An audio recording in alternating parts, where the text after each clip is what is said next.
Hi guys, welcome back to my channel, or welcome for the first time. My name is Marnise Nicole and I'm an acrylic painter, and I am going to today discuss my self-portrait painting that I finally finished after 3 months. I'm going to show you just how I went from this painting right here to this behind me.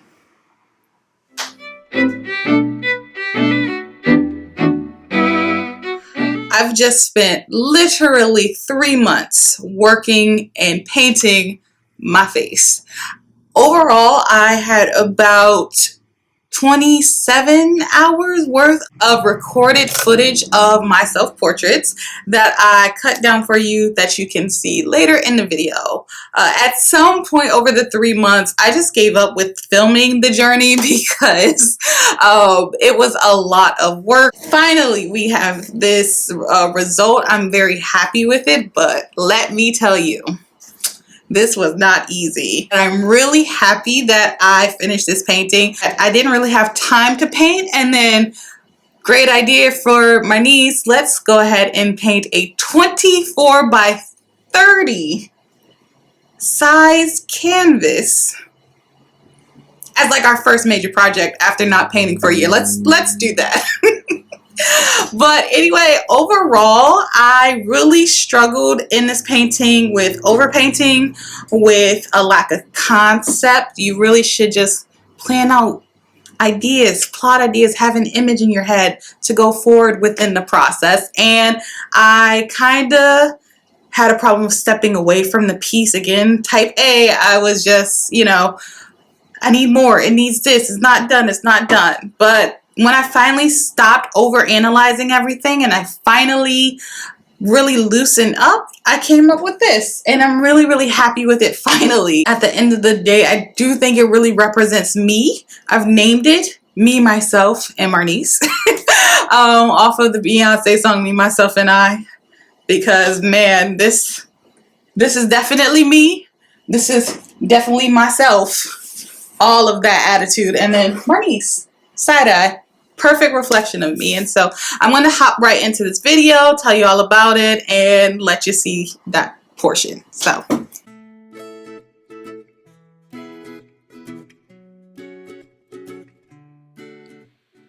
to start off with, I just sketched out an idea. I did not go into this with any type of plan, and it definitely shows, but I do think I got somewhat of a likeness from each of the 3 portraits that I placed on here. I had kind of bad reference photos, but we'll talk about that a little later in the video.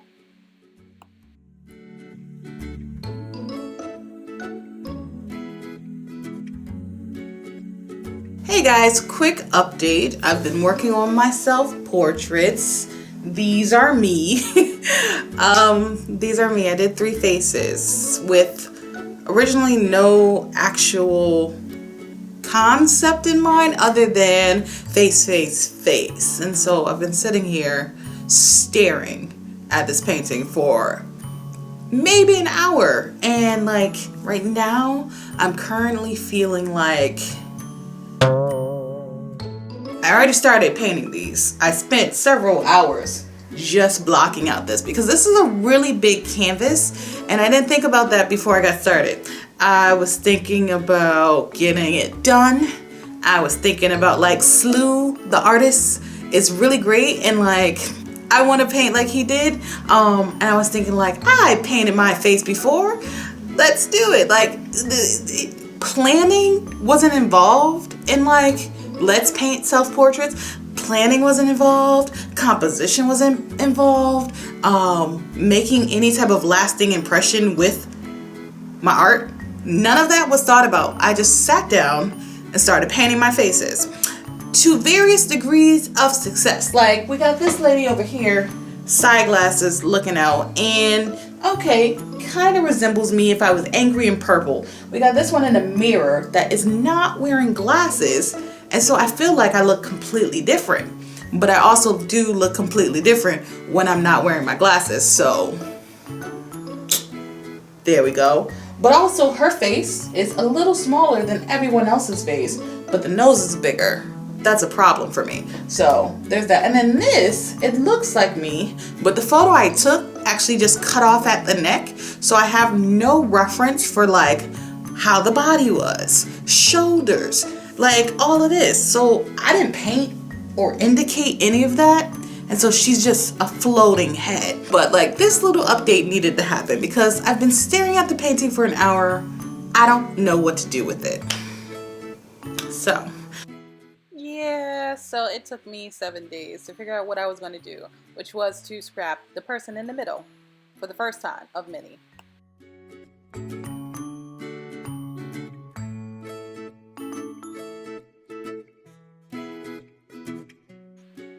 At one point, I do end up getting the middle girl to look somewhat reasonable, but I was beginning to overpaint, like a lot, and overanalyze, and overthink, and so homegirl in the middle ends up being very whitewashed, a very like titanium white. It's why I don't like to use titanium white, because I have a bad habit of leaning into the white to fix anything and everything, but it just makes the characters look ashy and unfinished, and that's never a good thing. So I work on her for a little longer for this day until we move on today, who knows what.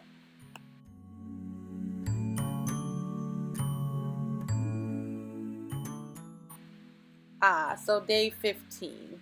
I do go in and see that I've essentially made a character who doesn't look like me. It does look nice for a character, but it doesn't look like me. So I start to address the character in the middle and the third portrait to the side, who also had been bothering me with the proportions and just the face structure.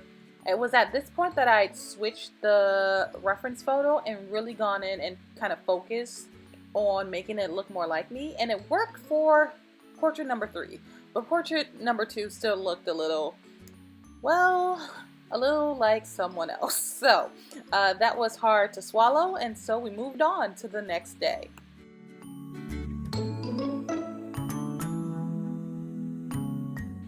And the next day wasn't much better. More white, more overpainting, more badness happening with portrait number 2.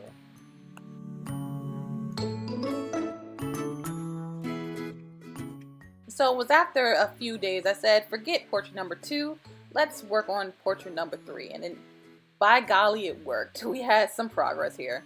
With whiting out portrait number 2 and focusing on portrait number 3, I really got the chance to kind of just de-stress. I don't know what it was about the third painting, but it was so much easier to do than the second portrait, and I don't know what it was about the second portrait, but it was the worst one to do throughout this whole entire progress. I realized by month 2 I was overpainting because my original reference photo just was not right for this, and so when I finally switched the reference portrait and kind of loosened up a bit, I did end up making progress.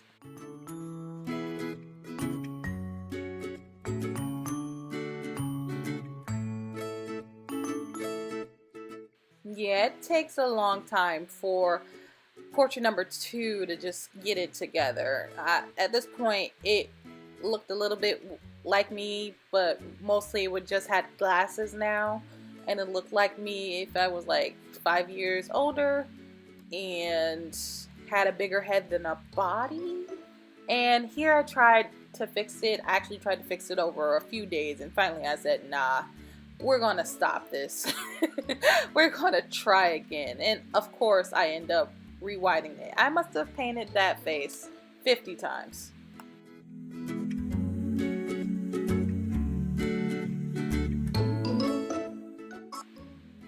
It's at this point where I really start trying to really fix the background and address the background, because for the majority of this painting, the background has been this kind of very corally green, blue-green, sea green color, and it really kind of washed out the skin tone, especially because I used some of the background color to mix the original first tones.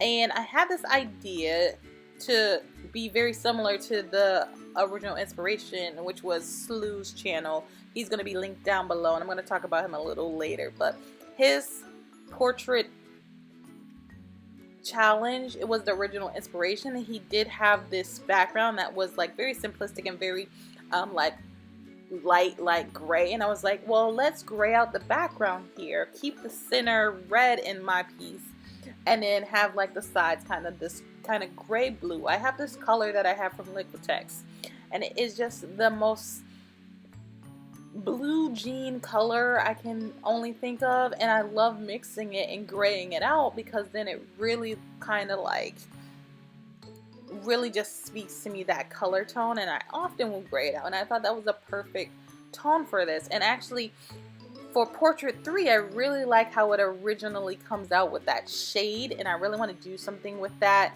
at a later date. I love that background color against the very dark hair and the kind of warm toned skin tone. I think it makes this portrait on the far right kind of stand out a lot more, because it is that kind of contrast with the dark hair and the warm skin tone and the gray blue. And well, you know, I really liked it. But I also start to really address the first portrait, which at the time hadn't looked anything like me, and now it's starting to come together. I don't know what got into me, but I finally loved portrait number 1, and I put that purple background there, and it was the start of something like incredible, because from here things get real positive. The middle Portrait 2 is still bad, but like it's starting to look real nice here, and I really love it. But this is also where I start to change things that I love. I go from that gray to that orange. I later will change the first portrait completely, even though I feel it's very successful at this point. So I don't know, guys.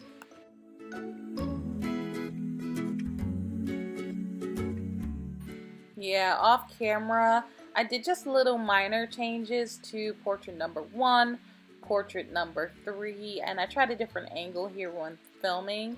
But honestly, there wasn't much that I did here other than fix some things, highlight some things, and it's at this point where the painting was really successful and I could have left it, but the painting in the middle was just killing me. It just did not work, and because of the middle painting looking in my eyes just so poorly, I ended up changing so much more of the painting than I intended to, and that's where we got into this over painting. Now, following this, I still wasn't happy with the second portrait in the middle, and I had to fill in these lines that the painter's tape created, which I intended to do fun little colors. And so it's from here that I chose, after about a 2-week pause, to redo everything. And so painting number 2 just gets redone a couple of times. Things change, colors, me in the middle, hair, everything just ends up changing until we have the end result, which I'll talk about right now.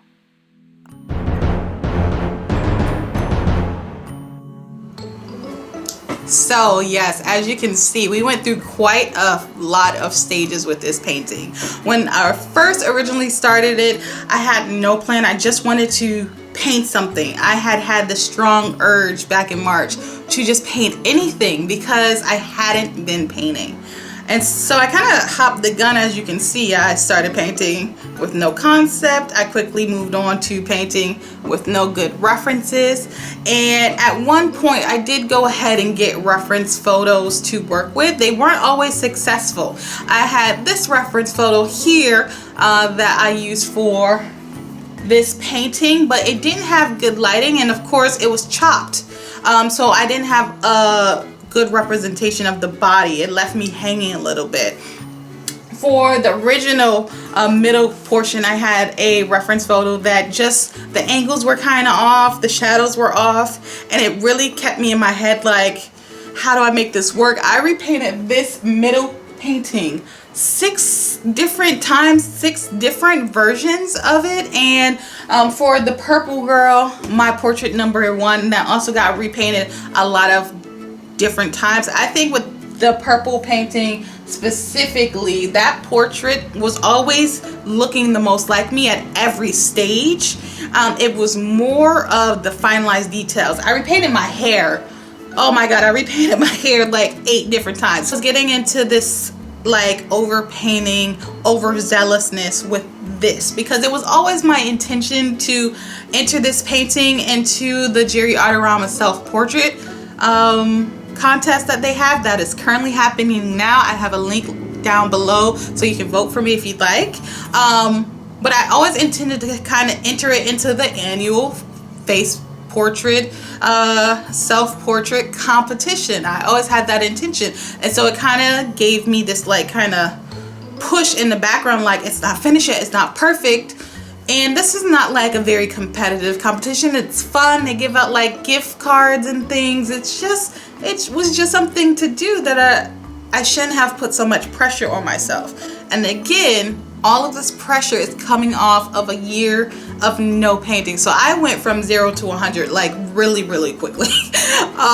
And I loosened up. And now this character, the most to me, looks like a caricature of me, but I feel like it gives the most expression and the most kind of emphasis of character. It feels very flirty to me. I love like the little look in the eyes. I love the attitude that I get from the middle piece. And I wanted the background to be multifaceted. I wanted the background to represent how colorful my personality can be, how it can shift and change. Anyway, this painting is finally finished. I hope if you got here, I know it's a long video, but there was quite a lot of footage to get through, so I'm sorry about that, but I'm glad to finally be finished with the painting. And so this is it. Again, this is called Me, Myself, and Marnise, a 2020 acrylic painting on a 24 by 30 inch canvas. It has quite a lot of layers of acrylic paints. I mostly use some Liquitex brands and some golden acrylics for this. I use a few of my Charvin Art acrylics, and I really like it. I really like the theme of it. I love how it finally came out, and I'm really glad that it is finally complete. And so I have again linked down below the link for the self-portrait contest, so you can vote for me in my self-portrait if you'd like. And I don't know how I finally made it through. I literally finished this on May 16th. And you guys, the contest deadline was for Sunday the 17th. I'm like, bruh, how did I do this? Oh, Sunday the 18th, one of those 2 days. Like, with this pandemic happening, I don't know where time is going. But anyway, I'm glad I had the chance to sit down and tell you all and share this artist diary with you. I hope you really love the time lapse, and I will try to do more kind of like visuals with my painting instead of just to sit down and talking. So guys, thank you so much for watching. Thank you again, Slew, for inspiring the self-portrait challenge. Thank you to anyone who goes ahead and votes for the portrait. I would really much appreciate it. Definitely comment down below if you do vote, and let me know so I can thank you personally. Let me know if you've done any self-portrait paintings. But otherwise, if not, thank you again so much for watching. My name is Marnise Nicole, and I am out. Bye.